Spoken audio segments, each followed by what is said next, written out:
Muy buenas noches a todos y todas, espero se encuentren bien. Hoy nos encontramos en una sesión más de este curso de sostenibilidad y sustentabilidad para los territorios, un análisis crítico de los objetivos de desarrollo sostenible. Hoy nos encontramos con la doctora Kelis Nayib Salcedo Hurtado. Ella es docente del Tecnológico de Antioquia de la Facultad de Ingeniería. La doctora tiene pregrado profesional en Ingeniería Ambiental de la Universidad de Medellín. Tiene maestría en agroforestería para el desarrollo sostenible de la Universidad Autónoma de Chapingo. Tiene doctorado en ingeniería ambiental de la Universidad de Antioquia y tiene una experiencia vasta en el sector académico como en el sector productivo. De tal manera que hoy vamos a conocer de forma vasta un poco su percepción en torno a uno de los temas que es experta, y es el tema de las aguas, que es un tema que le apasiona. Una vez he tenido la oportunidad de conversar con ella sobre este tema, sé que es uno de los temas que más le motiva y efectivamente le convoca de poder conversar. Le comento, doctora Kelis, este grupo es un grupo especial, la mayoría de ellos son estudiantes de la Facultad de Educación y Ciencias Sociales. De trabajo social tenemos estudiantes, también tenemos estudiantes de infancia y estudiantes de psicología, así también participan algunos docentes que hacen presencia de los diferentes programas de la facultad. Entonces, doctora Kelis, muy buenas noches, espero se encuentre bien. Bueno, muchísimas gracias, Wilfred, doctor, también por la invitación. Puedes llamarme Kelly, que me siento más relajada, más tranquila. Pues para mí siempre es un placer hablarles un poco, como bien lo mencionas, de uno de los temas que me gusta mucho, pues es una de las líneas de trabajo de investigación que ejecuto tanto en el Tecnológico de Antioquia como en la vida profesional.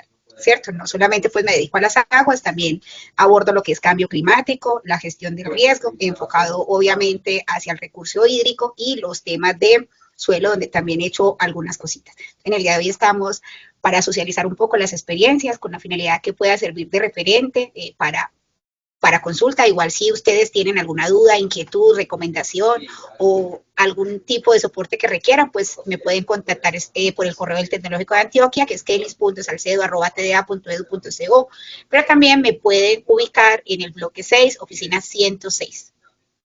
Muchas gracias, doctora. Doctora, inicialmente hablemos del grado de maestría en agroforestería. Es una denominación distinta a la que utilizamos en Colombia. ¿Qué significa agroforestería? Bueno, la agroforestería es el estudio o la incorporación del componente agrícola más el componente animal más el componente forestal. Es el desarrollo de esas tres actividades sin pelear, pero de forma sostenible, buscando la ejecución de algunas actividades de forma tal que se garanticen los recursos para las generaciones futuras y desarrollando estas tres actividades desde el componente sostenible, valga la redundancia. Yo quiero hacer de pronto aquí una anotación, Wilfer, y es un poco, yo soy ingeniera ambiental, pero como ingeniera ambiental yo digo que una desviación positiva, ¿cierto? Que es introducirme hacia el campo agrícola y forestal, el cual muchas veces es un poco apartado del ingeniero ambiental, lo cual me permite tener como una visión muy diferente al ingeniero ambiental tradicional, que es de pronto considerar la función, la producción animal, la producción agrícola, la producción forestal desde diferentes ámbitos y más tener en cuenta algunas prácticas que se desarrollan desde otras asignaturas o desde otras áreas del saber que nos complementan como ingenieros ambientales. Tengo entendido que también, aparte de usted realizar actividades propiamente académicas a nivel institucional, a nivel universitario, también ha tenido experiencias de empresa en este Sí. ámbito. Sí, digamos que mi práctica profesional la realicé en la empresa Sofasa, que es una empresa que realiza ensamblaje y acople de vehículos Renault, ¿cierto? Ahí luego que hice mi práctica me pude quedar trabajando 3 años, básicamente hacía el apoyo desde la parte de contratista a la gestión ambiental del proceso, haciendo énfasis en la parte de producción de residuos y en la parte de esos residuos, pues no solamente son sólidos, sino líquidos y gaseosos. Posteriormente estuve en la empresa Residuos Ecoeficiencia, que hoy en día se conoce como Ecologística, es una de las empresas más grandes que hay a nivel nacional de soluciones para gestión ambiental. Cuando hablamos de gestión ambiental, lo miramos desde el componente no solamente de disposición de residuos, sino también de ejecución de trámites, optimización de procesos y demás. Y a nivel personal, pues también me he desempeñado como consultora profesional con algunas entidades del Estado, como el INVEMAR, ejecutando el inventario de gases de efecto invernadero a nivel nacional de los puertos de Colombia y generando la línea o las recomendaciones para justamente contribuir a la descarbonización creo que ese es el término que estamos utilizando en la actualidad para el sector portuario, que es uno de los sectores que más aporta en términos de emisiones, considerando pues que las aeronaves no están dentro de todavía ese tema regulatorio es un poco complejo porque muchas de esas emisiones se generan en nuestro país, pero al ser entidades flotantes, es decir, naves que ingresan y salen del país, muchas veces no son considerados esos efectos en los inventarios de cambio de emisiones de gases de efecto invernadero que se hace. Me he venido desempeñando también como consultora en el sector de propiedad horizontal. Propiedad horizontal es todo lo que tiene que ver con edificaciones, ¿cierto? Conjuntos o unidades residenciales, haciendo todo el acompañamiento y la asesoría en el componente de gestión ambiental, salud ocupacional, porque esa es otra área que me encanta muchísimo. Digamos que en mi parte profesional tuve la oportunidad cuando el ingeniero ambiental no necesitaba especializarse en salud ocupacional, de aprender muchísimo del área. Es un área que es muy complementaria justamente a la gestión ambiental, y se hace de todo un poquito, pues dicto charlas, acompañamientos, talleres, y a nivel pues laboral también en el tecnológico, estuve desempeñándome como la coordinadora de gestión ambiental de la Universidad, el Tecnológico de Antioquia, el cual también es una empresa y es otra visión diferente que puede uno tener como docente. Digamos que he hecho de todo un poquito en mi vida profesional y personal, pues también tuve la oportunidad de vivir muchos años por fuera haciendo investigación pues y preparándome, lo cual también me ayudó un poco más como a comprender todos esos temas ambientales y todo este tema de la sostenibilidad que venimos trabajando tan fuertemente con los ODS. Muy bien, doctora, muchas gracias. Para iniciar con el tema que nos convoca en el día de hoy, la pregunta es, ¿por qué es esencial el agua para el ecosistema? A ver, lo primero que hay que entender es que el ser humano y los seres vivos en general necesitamos el agua como mecanismo de supervivencia. Nosotros podemos tener unos tiempos límites o máximos sin hacer uso del recurso. Sin agua no es factible la vida, porque el agua es vital tanto para hacer funciones dentro de los organismos o desde la parte más pequeña que es a nivel celular, como también es vital para desarrollar la cultura, los procesos, el desarrollo científico, económico, cultural de las poblaciones. El agua es un elemento que ha marcado infinitamente el desarrollo de una población y también el desarrollo de las comunidades. De hecho, el agua es también un generador de estrategias de resiliencia. Voy a poner un caso. En el caso de las poblaciones, cuando las poblaciones se van a asentar, ¿qué busca usted? Primero, satisfacer necesidades básicas. Entonces, el agua no solamente es un recurso vital que necesitamos para vivir, sino que también es un recurso vital que se necesita, por ejemplo, para la preparación de alimentos, satisfacción de necesidades básicas como bañar, comernos, alimentarnos, pero también es un recurso indispensable para la producción de bienes y servicios. Entonces, a raíz de que el agua es tan fundamental para todos los ecosistemas, el ser humano siempre se ha tendido, no solamente el ser humano, los seres vivos, a ubicarse alrededor del ecosistema hídrico. ¿Por qué? Porque el agua te provee esos servicios, pero a la vez también te permite librarte, voy a decirte librarte entre comillas, y no lo vayamos a malinterpretar, de aquellas cosas que nosotros no queremos. Por ejemplo, los residuos. Entonces, cuando usted está cerca del recurso hídrico, el recurso hídrico te permite llevarte, por ejemplo, los residuos por vertimiento, por utilización de unidades sanitarias. Es decir, es un efecto que me permite a mí estar en un lugar, conservar unas condiciones, pero a su vez es un depositante natural de un recurso que puede ser tratado siempre y cuando el recurso conserve esa capacidad de autodepuración. ¿Qué es que un recurso tenga capacidad de autodepuración? Es simplemente que sea capaz de remover los elementos que lanzamos en él, ¿cierto? ¿Y quiénes realizan esa actividad en el recurso? Pues obviamente la realizan algunos parámetros químicos o factores químicos, como son, por ejemplo, la luz. La luz genera aumento de la temperatura en el recurso hídrico y el aumento de la temperatura hace también que se generen procesos de descomposición, sean aerobias o anaerobias, o sea a través de procesos químicos, que es lo que conocemos, hasta luego, profe, como la DQO, que es la demanda química de oxígeno, que es el oxígeno que se utiliza químicamente para degradar los compuestos. Eso siempre se va a generar en la medida que tenga interacción una corriente de agua con el aire o los vientos. Ahí hay un proceso de degradación natural, pero también hay unos procesos biológicos que se producen por la interacción de los microorganismos o las plantas con los contaminantes que hay en el recurso. Entonces, como te digo, el agua me permite a mí justamente ser el centro y el eje del desarrollo, no solamente de los seres vivos, sino también de la cultura, porque justamente el estar cerca del recurso hídrico hace que yo adopte unos modos para vivir, por ejemplo, en las estructuras de las viviendas. Si yo soy una población que vivo a las riberas del río o a las riberas de las quebradas, pues yo ya asumo o adopto unas medidas como cuando sube el recurso, es decir, tengo periodos de lluvia, sé que va a haber aumento del caudal, por lo tanto, implicaría, por ejemplo, construcciones palafíticas. ¿Qué son construcciones palafíticas? Lo que llamamos en la costa, porque yo soy costeña, si hablo muy rápido o hay algo que no me entiendan, porfa me dice, es construir como tambos o viviendas con altura significativa para que en esos periodos donde el cuerpo de agua aumenta el nivel pueda pasar por debajo, llevarse mis residuos, en este caso los vertimientos que hacemos al cuerpo de agua y pasar tranquila ese periodo, ¿cierto? Entonces, el agua es un recurso vital, que hay que cuidarlo y hay que entender una dinámica muy importante. El agua es considerado un recurso renovable, pero mi postura personal es que aunque es un recurso renovable, se está haciendo no renovable. ¿En qué sentido manifiesto esta postura? En que cada día nos cuesta muchísimo más recuperar las características del agua, sobre todo esas características van a depender del uso. Si yo estoy hablando de uso de agua potable, requiero que las condiciones sean de unas características muy particulares que desde la normativa, que en este caso es la resolución 2215, se establecen en criterios de calidad microbiológica, calidad físico-química y calidad biológica de esas aguas. Si no tenemos esa, entonces en la medida que yo contamino más, el recurso va perdiendo esa capacidad de autodepurarse y por lo tanto yo tengo que incrementar más el costo para poder hacer uso de ese recurso. Entonces, por eso hablo de que el recurso hídrico puede convertirse en no renovable, porque hay muchas poblaciones, sobre todo aquellas poblaciones que están lejos de los centros de producción del agua. ¿Cuáles son los centros de producción del agua? Las cabeceras, los páramos, ¿cierto? Donde afloran las quebradas, esos son los centros de producción, el recurso es de mejor calidad.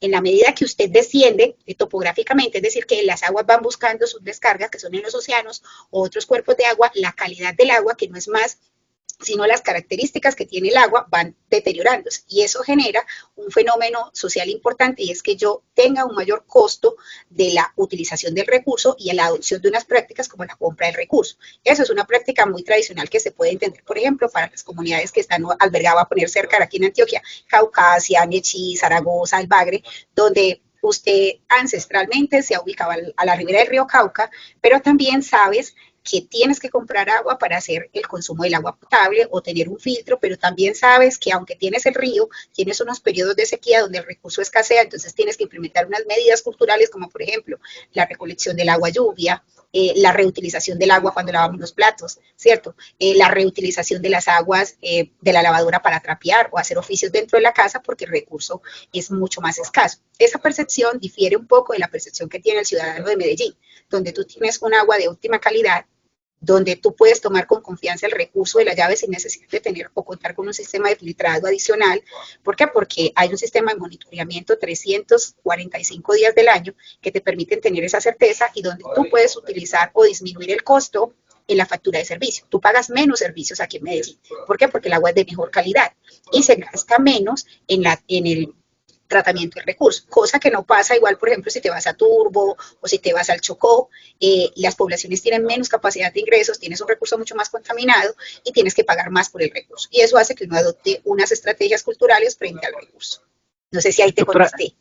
sí, sin embargo, me deja un par de dudas adicionales. Y es que en otra época he tenido la oportunidad de conversar con el ingeniero Sergio, quien también es investigador de aguas, y él me comentaba que ese fenómeno que se daba en Medellín de poder tomar agua directamente de la canilla, ya es necesario quitar esa conducta cultural, dado que esa agua, de todas formas, hay que filtrarla preferiblemente desde las casas. ¿Qué enfermedades podríamos acarrear los seres humanos por estar consumiendo el agua, por ejemplo, en la ciudad de Medellín?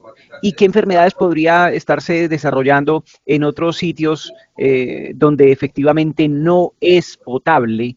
¿O qué problemas se podrían estar gestando? Bueno, yo creo que hay que hablar en términos de manejo del agua, digamos por la experiencia que he tenido con algunos grupos de investigación, quienes hacen control y seguimiento de acuerdo a la 2215, que es justamente la norma de agua potable, ¿cierto?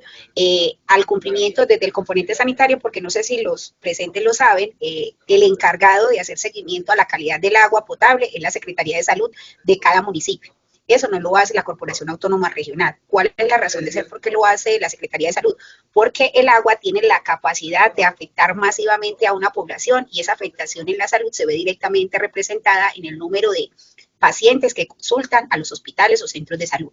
Por esa razón, la autoridad sanitaria o de salud es quien debe garantizar en todos los municipios en Colombia que se hace seguimiento dependiendo el tamaño de la población, pero ahí cuando hablamos del tamaño de la población se hace alusiones al número de suscriptores que tenga la empresa de agua, ¿cierto? Una cantidad de veces al año para hacer seguimiento, ¿cierto? Entonces, partiendo de eso, y hasta la fecha en la que yo estuve conocimiento, porque hace unos 2 años atrás no tengo conocimiento cómo va, Medellín cumplía perfectamente con todos los indicadores. Hay que entender también, doctor Wilfred, que la calidad la empresa de servicios públicos la garantiza hasta el momento que ingresa a tu llave, es decir, hasta el registro. Del registro hacia adentro es responsabilidad del usuario, por eso es que es muy importante, y más si tú vives en una propiedad horizontal, ahí se complica un poco esta situación y las enfermedades pueden cambiar, ¿cierto? Por ejemplo, voy a poner un caso muy particular. Si tú vives en una unidad cerrada, el agua llega a un tanque de almacenamiento ubicado en la torre o en el edificio que tú vivas. ¿Qué ocurre ahí? Ahí hay que hacer un proceso de cloración nuevamente para poder hacer la distribución del recurso a cada una de las viviendas. Ahí, obviamente, el cloro es un elemento. El cloro se tiene como cloro residual y cloro activo. Lo voy a poner ejemplo. El cloro activo es ese cloro que queda listo para pelear con lo que hay por ahí y proteger el agua de microorganismos. Y el otro cloro es el cloro que, aunque esté presente, que no es reactivo, ya no protege el recurso, ¿cierto?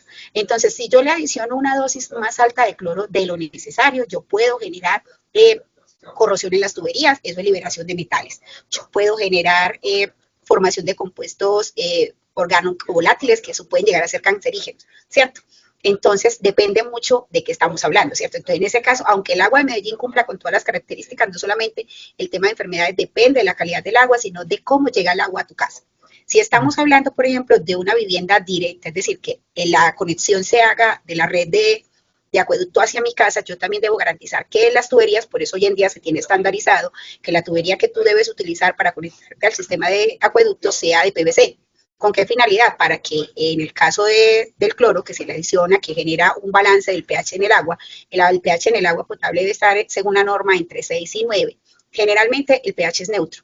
Pero ¿por qué debe ser un pH más ácido más básico, que ácido? Porque justamente a nivel estomacal el estómago trabaja a pHs ácidos. Entonces, si tú estás tomando un agua que sea un poquito más alcalina, con las reacciones que se dan naturalmente en el estómago, pues eso permite hacer una neutralización y disminuir los efectos en términos de actividad metabólica, ¿cierto? Pero generalmente lo que he monitoreado, muchos años de monitoreo, generalmente el pH del agua potable es neutro. Cuando hablamos de un pH neutro, está entre 6,3 y 7,5. Entonces, pero te digo que las enfermedades pueden variar.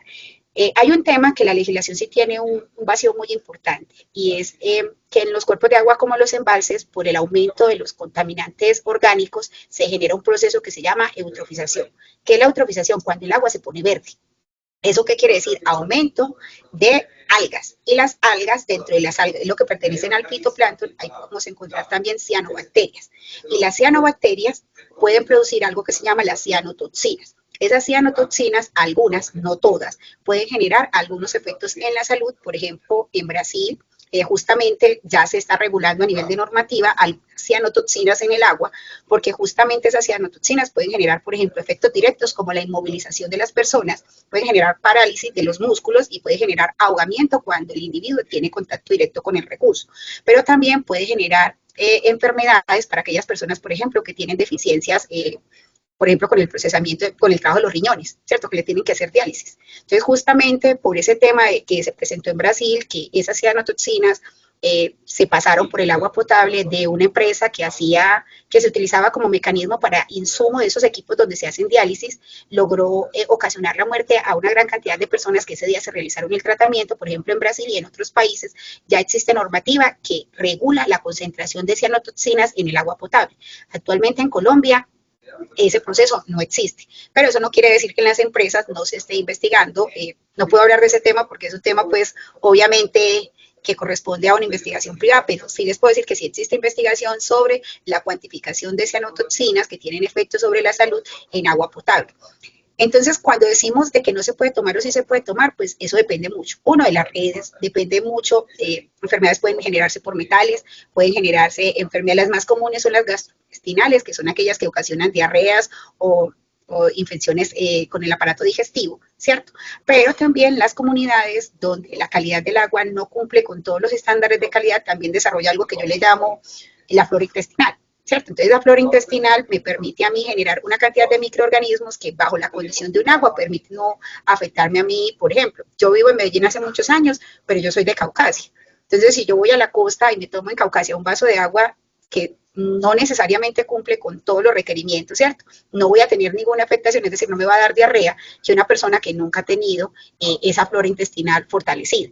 Que si es bueno o no comprar filtros, pues yo diría que eso depende mucho más bien del lugar y depende del filtro, porque es que no todas las sustancias se quedan retenidas o los filtros son muy específicos para la sustancia. Y tenemos que entender que el agua potable también tiene de por sí unas sustancias que son permitidas en el agua. Por ejemplo, el agua tiene dureza, el agua tiene alcalinidad. ¿Qué me genera la dureza y la alcalinidad? Un mal sabor al agua. Para que ustedes de pronto lo puedan comprender, es como cuando toman un agua con gas o una gaseosa y ya se le pasó todo el gas. ¿A qué me sabe? Me sabe diferente, ¿cierto? Eso mismo pasa en el agua. Yo puedo tener alcalinidad, puedo tener dureza, que se generan unos iones de calcio, de magnesio, y que me generan efectos como, por ejemplo, que yo no vea que hace tanta espuma a la hora de lavar. Ese es un factor clave para yo identificar que el agua tiene dureza.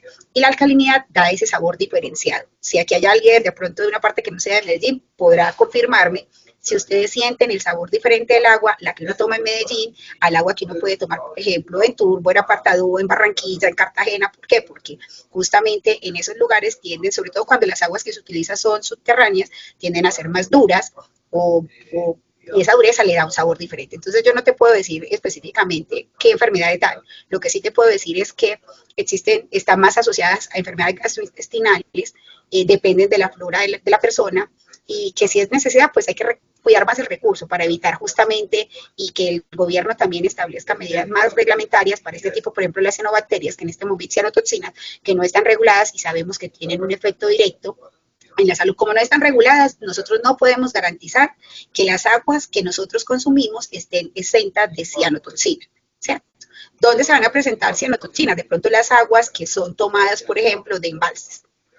Que tienen esa condición de eutrofización, y la eutrofización se le da porque hay un vertimiento importante de nutrientes al recurso que el cuerpo de agua no es capaz de depurar, y por esa razón hay la producción o la proliferación de algas. Doctora, usted ahorita nos decía que el agua es un recurso biodegradable, pero que en este momento ya se está volviendo un recurso no biodegradable. Bueno, lo que pasa es que justamente nosotros como Colombia somos un país muy afortunado porque el recurso hídrico es abundante, ¿cierto? Eso hace que tengamos la convicción de un manejo diferenciado del recurso. El recurso es renovable en la medida que se puede tratar él mismo, es decir, el recorrido del agua hace que se inyecte oxígeno y ese oxígeno consuma la materia orgánica que va diluida en el recurso. Pero también dentro del recurso hídrico existen microorganismos, bacterias buenas y malas, que también hacen, por ejemplo, consumo de materia orgánica. Cuando hablamos de materia orgánica es de fósforo, de nitrógeno, de otros elementos, y eso permite que esas cargas de esos nutrientes disminuyan. ¿Qué pasa? Cuando la carga orgánica es mayor a la oxigenación del recurso, eso hace que esa capacidad de depuración disminuya. ¿Cómo me doy cuenta de ese proceso? Digamos que aguas muy eutrofizadas presentan bloom. Bloom es una proliferación, por ejemplo, de algas, de plantas acuáticas, y cuando esto cubre la superficie del espejo del agua, lo que hace es que el cuerpo de agua no tenga intercambio gaseoso, y si no hay intercambio gaseoso, justamente se consume todo el oxígeno y se convierte en procesos anaerobios. Eso es específica, para que lo vean sencillo, es cuando usted hace el aseo en su casa, deja el trapero metido en el balde y pasan 2 días y usted va a tomar el trapero. ¿A qué huele el trapero? Huele horrible, ¿cierto? ¿Eso qué quiere decir? Que esa agua que hay ahí tiene una cantidad de oxígeno, pero como está quieta y no tiene forma de oxigenarse mucho más, se consume, y la materia orgánica, que es ese mugrecito que uno trapea de la casa, se empieza a degradar, pero ya de manera anaerobia, y por eso se producen los malos olores, porque es justamente la emisión de metano y otros gases ácidos, estos sulfuros que se liberan y generan ese olor como podrido o huevo podrido. Eso mismo también pasa en el recurso hídrico. Si el recurso hídrico por eso necesita estar en movimiento, porque ese movimiento es el que le permite oxigenarse, pero en la medida que, por ejemplo, nosotros el recurso lo estamos canalizando, el recurso pierde esa capacidad de oxigenarse. ¿Cómo se oxigena? Por las piedras, las rocas que hay en el camino, los desniveles en la topografía. Eso hace que cada vez que tenga un salto se incorpore en la masa de agua oxígeno y se mejore en la calidad. Si alguno ha visitado Medellín, o me imagino que si todos, y van por el metro, para que de pronto hagan un recorrido mental por la estación Aguacatala hasta la estación Industriales. ¿Qué logra ver uno en esa estación? Ustedes ven que el río Medellín tiene escalones. Esos escalones justamente se hacen para darle oxigenación al río. ¿Por qué el río Medellín necesita oxigenación en ese punto? Porque anteriormente se vertían aguas residuales y esa carga de agua residual tiene mucha materia orgánica y requiere justamente que el agua tenga esa capacidad de microorganismos aerobios para poder consumir esa materia orgánica. Hoy en día, para tratar de recuperar el río Medellín, pues ya sabemos que contamos con dos plantas de tratamiento. Una es la Ayurá y la otra, Manantiales, que es la que queda en Niquía. Y es justamente para reducir esa carga orgánica y que las aguas residuales que llegan al río estén un poquito menos cargadas. Entonces, en la medida que nosotros vertemos agua, residuos, vamos quitándole la capacidad de depuración al recurso. ¿Cómo Sí, tenemos? Dime. qué pena, doctora, bien pueda termine. Que justamente por esa razón es que es importante hacer el saneamiento del recurso y pensar que no solamente es vertimientos líquidos, también cuando nosotros hacemos disposición inadecuada de residuos sólidos, por ejemplo, colchones, basuras, residuos orgánicos, pues eso también afecta la calidad del recurso hídrico. Eh, hay, hay muchas regiones que en Colombia, por ejemplo, tienen el trabajo en torno a la minería o los extractivismos. En el caso particular de Colombia, tenemos que más del 50% del extractivismo que se realiza en Colombia es ilegal o no formal, no formalizado. ¿Qué significa eso? Que el tratamiento que puede hacerse para poder hacer el extractivismo no está regulado, no está controlado por los entes gubernamentales de los territorios o los entes oficiales legales de los territorios. Y adicional, se presentan muchos tratamientos inadecuados de los recursos del ecosistema. Pero ahí hay una pregunta en torno al tratamiento del agua por parte de esas mineras extractivistas. Pero también la otra pregunta, y está muy ligada a la anterior, es el tema del extractivismo que se hace debajo de tierra, que se ha impedido que exista en Colombia y que ingrese a Colombia como una opción para los extractivismos. ¿Qué percepción tiene usted al respecto con relación al uso y al abuso de los ecosistemas y principalmente del agua por parte de estas mineras?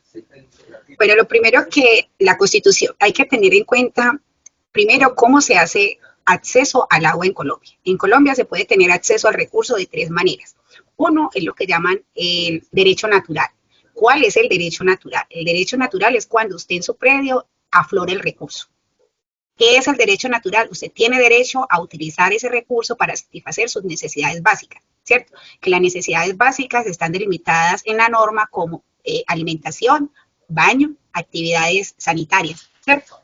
Otra forma de acceder al recurso es a través de las concesiones, que justamente es el mecanismo como las empresas o los extraccionistas hacen uso del recurso, ¿cierto? La ley es un permiso que tiene que solicitarle a la autoridad ambiental para que le concedan el uso de un volumen de agua dependiendo, válgase la redundancia, del uso que le van a dar el recurso.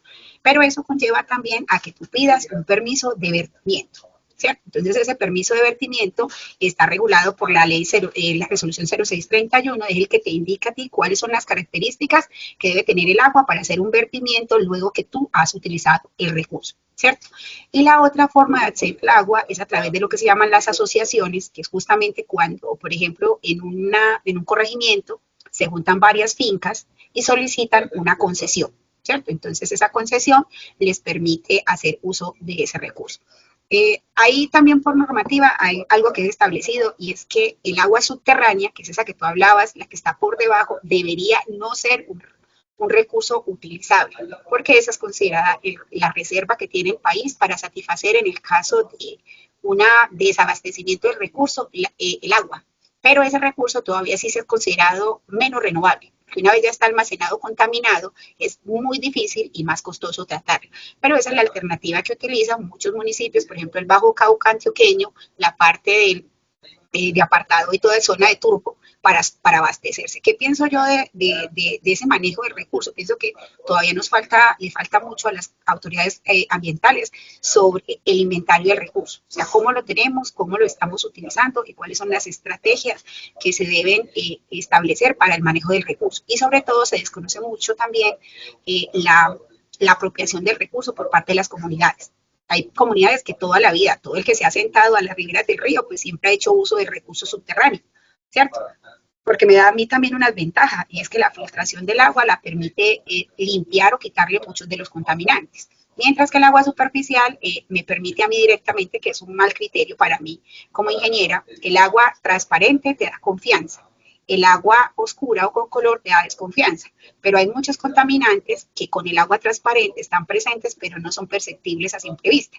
Mientras que muchas veces el color es un parámetro físico, por ejemplo, los sólidos dependen del suelo, que no puede generar un efecto hacia la salud. Entonces, mi percepción es que todavía nos falta mucho, se está trabajando, pero hay que hacer una sensibilización por parte de las comunidades y sobre todo hay que ser un poquito más, como digamos, revisar, fiscalizar más ese uso que le dan, por ejemplo, algunas empresas al recurso y sobre todo la disposición, no cómo la están usando, sino cómo la están devolviendo nuevamente al ecosistema, que ahí es donde creo que radica uno de los problemas más grandes que tenemos. Uno de los argumentos que se utiliza cotidianamente para argumentar la importancia de pronto de hacer fracking en Colombia es el hecho de que el fracking ya se viene haciendo en otros países, entre ellos Estados Unidos. Que si otros países lo vienen haciendo y lo vienen haciendo de forma ética y responsable, que por qué en Colombia no lo hacemos. ¿Qué percepción tiene usted al respecto? A sabiendas que usted acaba de manifestar la importancia de cuidar ese recurso hídrico que está subterráneo. Bueno, aquí hay que entender una cosa como Colombia, y es que en las zonas donde se puede hacer el fracking son las zonas que son las reservas o los nacimientos del agua. Estamos hablando de los páramos y los nevados que tienen una función ecosistémica irreparable. Esa es una condición muy diferente que tenemos en Colombia con relación a otros países. Entonces, considero que a la hora del comparativo hay que tener en cuenta los ecosistemas que se tienen y dónde se va a realizar la actividad. Es muy diferente que yo dijera, voy a poner un caso horroroso, pero para entender, si yo estoy hablando del Bajo Cauca que hace uso del agua subterránea, ahí tengo unas fuentes como son ciénagas, ríos, que constantemente están haciendo recarga de ese manto acuífero. Pero si tú me estás diciendo a mí que vas a hacer minería o extracción en los nevados, donde tengo páramos, y la función de los páramos es justamente cosechar agua, transformar ese recurso hídrico, yo estoy matando la función ecosistémica. Y si mato la función ecosistémica, estoy agotando el recurso. Entonces no tiene razón de ser y no se podría hacer porque no hay forma. Así tú le establezcas 10.000 acciones de mejoramiento o planes de manejo ambiental, de recuperar ese servicio ecosistémico. Y lo otro es el tiempo en que ese servicio ecosistémico se recupera. Es por eso que los parques están declarados, los parques, los páramos. De hecho, hoy en día justamente se está haciendo ese proceso de no visita a los páramos por el mal uso, que digamos que el turismo genera una presión antrópica muy grande sobre el ecosistema y el ecosistema no tiene la capacidad de recuperación que se tiene de destrucción. Por ejemplo, un frailejón puede crecer 1 centímetro al año. Pero, no, por ejemplo, un frailejón de 1 centímetro es un frailejón que muchas veces no es perceptible cuando tú estás de visita en un páramo. Y ese frailejón presta ese servicio irrecuperable. Entonces, la minería no hay forma de comparación o escalas a realizarse en estos sitios en Colombia, que es donde se han planteado la extracción por fracking, páramos, zonas de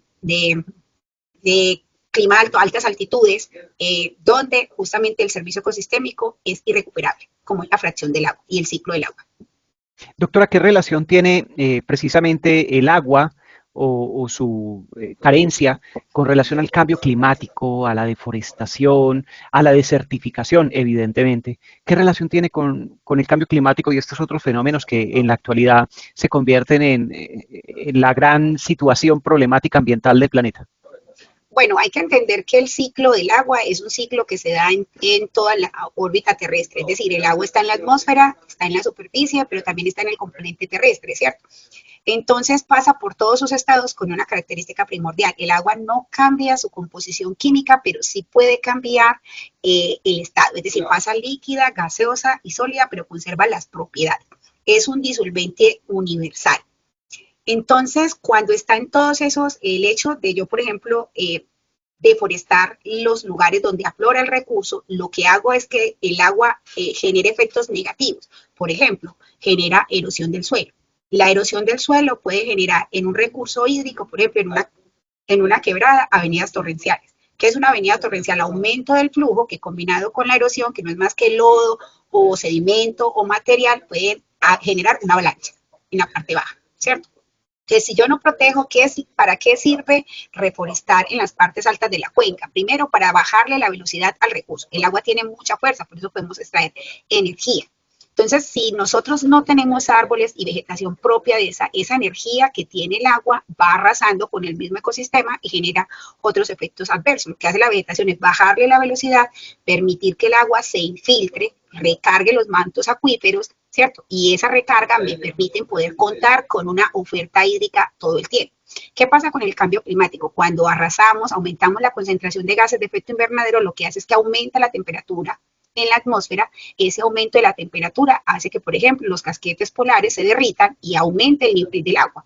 Ese nivel del agua hace que, por ejemplo, algunas zonas sufran de inundación o se pierda territorio en algunos lugares.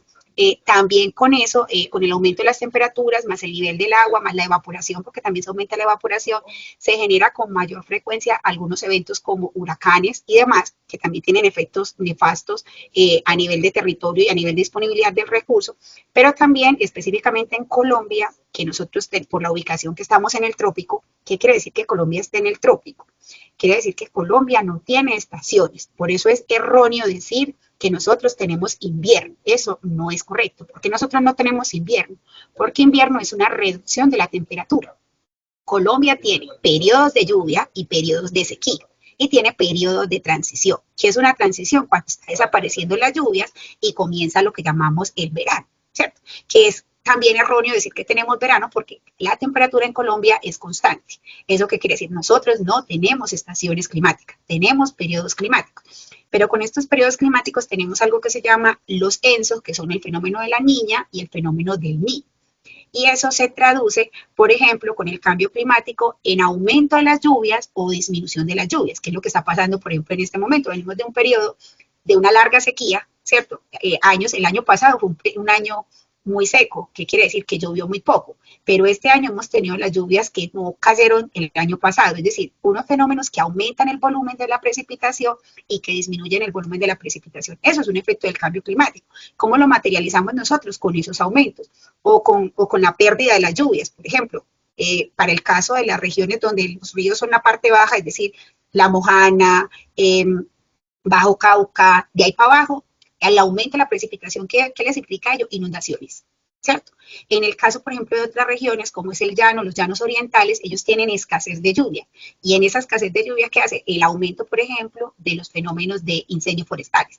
Entonces, el agua es un recurso vital, pero el agua también depende de unas variables atmosféricas y de unos procesos y reacciones químicas que se dan en la atmósfera y al estar presente tanto en la corteza terrestre como en la superficie, como en la atmósfera, el agua va rodando. No es que el agua desaparezca, simplemente el agua hace balance. Si deja de llover en unas partes, en otra parte esa agua se está depositando. Hay unas teorías nuevas que se están generando con relación al balance del agua y tiene que ver con el papel de la selva amazónica, ¿cierto? Y eso se visualiza, la presencia o la disminución de árboles como barrera natural también afecta o frena un poco cómo se hace ese balance de agua. No es lejano que, por ejemplo, en el Chocó llueva tanto. ¿Por qué en el Chocó llueve tanto? Porque justamente tenemos una barrera natural que contrarresta el foco más grande de evaporación que tenemos. ¿Dónde se mueve la masa más grande de agua? En los mares y en los océanos.